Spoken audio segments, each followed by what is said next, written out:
J'ai la piscine qui voyait son niveau baisser. Là. Normalement, c'est au niveau des mosaïques marron le niveau, et ça baissait. Là, on voit les repères du scotch ici. Là.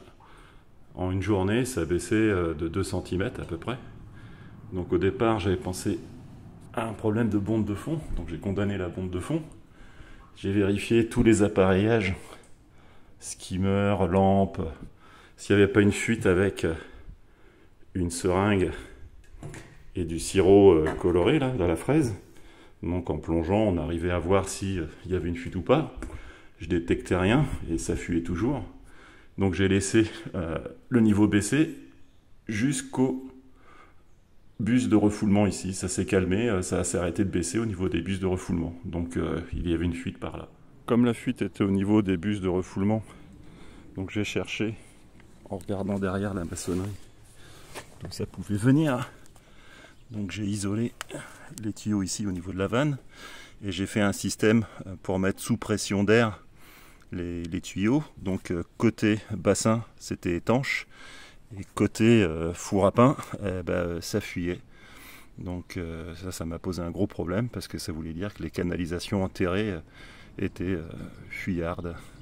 Alors la difficulté c'est que tous les tuyaux passent sous la terrasse, sous le dallage, et ça arrive à la salle de machinerie là, dans le four à pain. Et du coup j'ai dû défoncer et décaisser toutes les tuyauteries souterraines parce que en fin de compte toutes les vannes qui arrivent ici sont raccordées en souterrain avec des raccords sur des tuyaux semi-rigides. Donc en passant un endoscope dans les tuyaux, j'ai pu voir que à peu près à 3 mètres d'ici, le tuyau était enfoncé.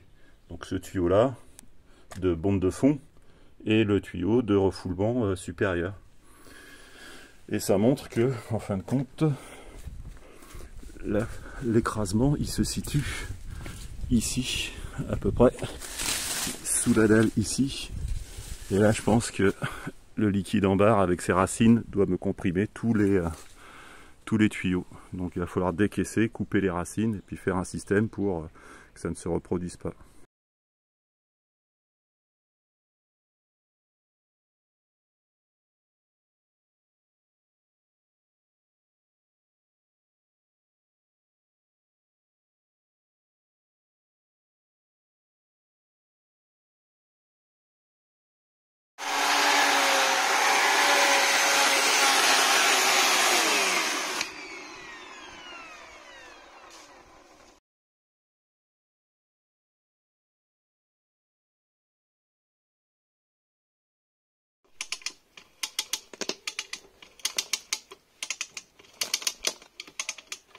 Dis donc, j'espère que ça va pas me péter la tronche, hein.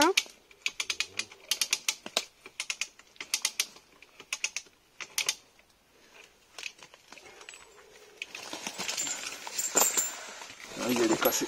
Enfin, des jours et des jours là-dessus. Alors, un mot à dire, monsieur? C'est pas fini, encore le bout là à dégager. Mais Alors... il y a une grosse partie qui est partie déjà, c'est bien. Merci, c'était monsieur Bûcheron Monod. The Digger. Et ben voilà, tout fonctionne. J'ai changé la garniture de la pompe, donc j'ai plus de grosses fuites.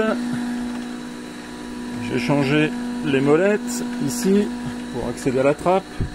Là j'avais la partie droite de l'électrolyseur qui était en rade, j'ai dû changer le transphotonique. Là j'ai bien refait le dallage et ici hop, on continue les marches.